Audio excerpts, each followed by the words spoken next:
Monsieur le Président, Mesdames et Messieurs les membres du jury, chers auditeurs, il est 19h17 et le diagnostic que je m'apprête à vous dresser est terrifiant, digne d'un thriller, d'un film d'horreur et du dernier film à suspense réalisé par Alfred Hitchcock et dont, bien sûr, la fin est incertaine. Permettez-moi donc de demander aux personnalités les plus fragiles de bien vouloir quitter l'amphithéâtre.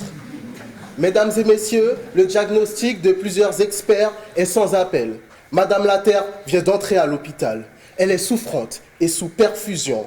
Son poumon a été perforé par une fusée en quête de l'espace et son cœur a été poignardé par des essais nucléaires. Couchée sur son lit de mort, elle a du mal à respirer à cause de gaz toxiques qui se sont multipliés. Et ses jambes, comme ce fut le cas pour des milliers d'arbres, lui ont été enlevées à l'aide d'une tronçonneuse. Madame Laterre a également perdu la vue à cause de déchets qu'elle n'arrive pas à ôter de son visage. Enfin, mesdames et messieurs, la pauvre aurait souhaité faire un signe de la main pour exprimer sa joie d'être toujours en vie. Cependant, la terre a tellement soif et son corps est tellement desséché qu'elle s'apprête d'une minute à l'autre à rendre son dernier souffle. Mesdames et messieurs, je suis juriste et non médecin. Cependant, tel est le constat alarmant que nous pouvons émettre de l'état actuel de la planète.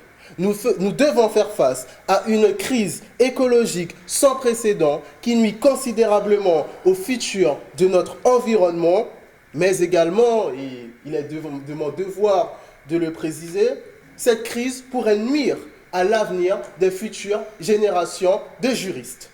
Devant le silence assourdissant des États, l'urgence d'une dictature écologique est devenue vitale pour assurer notre survie. Une dictature écologique est un régime autoritaire mis en place afin de préserver l'environnement.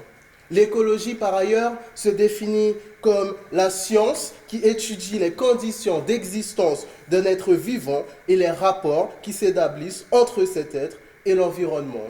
Aujourd'hui, l'écologie, c'est également un mouvement de pensée dont l'objectif est d'intégrer les enjeux environnementaux à l'organisation sociale, politique et économique.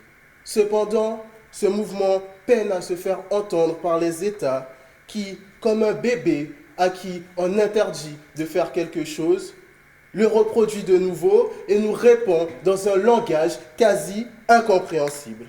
Mesdames et messieurs, à l'heure où la planète vient de perdre plus de 30% de sa diversité naturelle et que 15 000 scientifiques ont lancé un cri d'alerte aux populations, c'est ce comportement que la majorité des États ont décidé d'adopter en prenant des mesures écologiques ridicules ou peu ambitieuses que mon adversaire, bien évidemment, tentera de glorifier.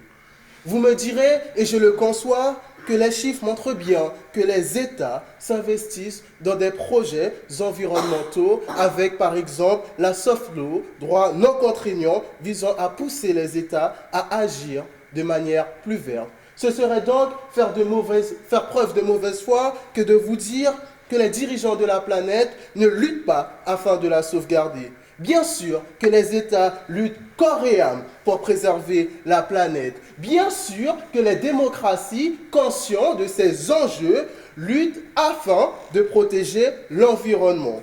La France, par exemple, pour s'opposer à la déforestation, souhaite poursuivre en Guyane française, au sein de la forêt amazonienne, un projet minier qui correspondrait à la taille de 820 terrains de football.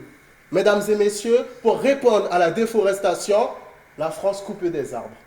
Bon, il est vrai que je suis guyanais, mais ceci n'est pas important.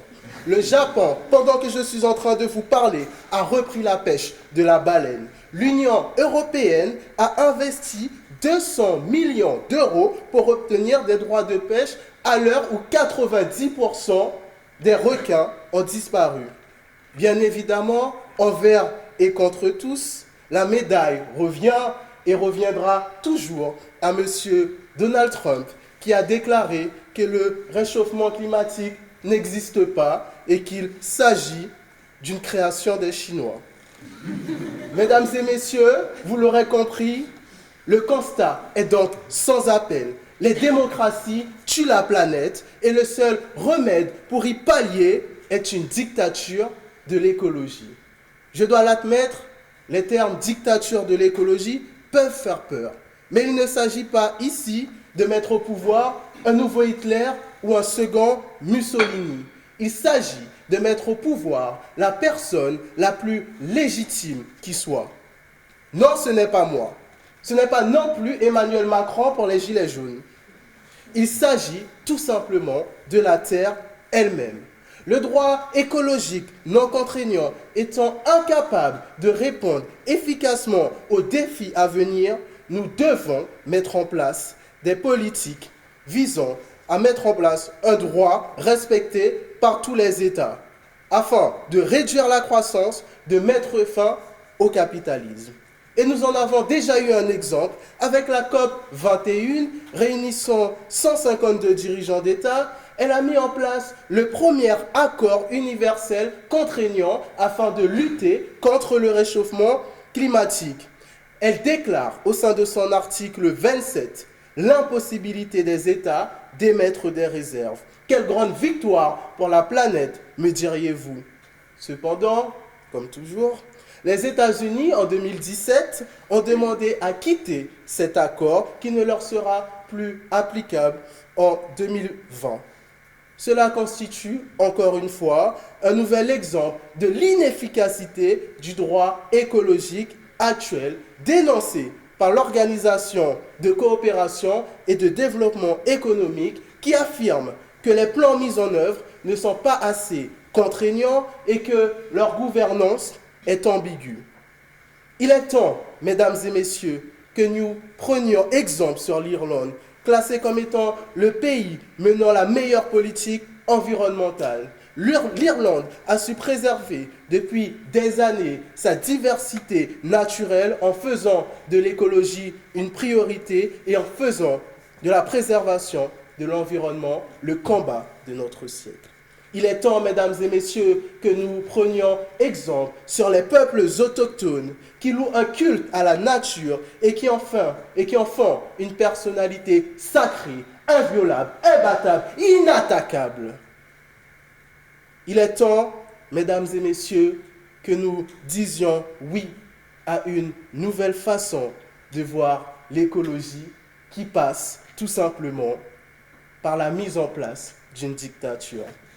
Pour terminer, mesdames et messieurs, je souhaiterais conclure non pas sur une citation, mais plutôt sur une question posée au président de la République lors des débats de ces dernières semaines par Charles, un jeune collégien qui a eu le courage de demander au président Macron, puisqu'encore aujourd'hui, les usines peuvent déverser leurs déchets dans la mer, des pesticides polluent nos sols et nous empoisonnent. En Europe, 20 000 tonnes de déchets informatiques sont envoyés au Nigeria et que des déchets envahissent nos eaux.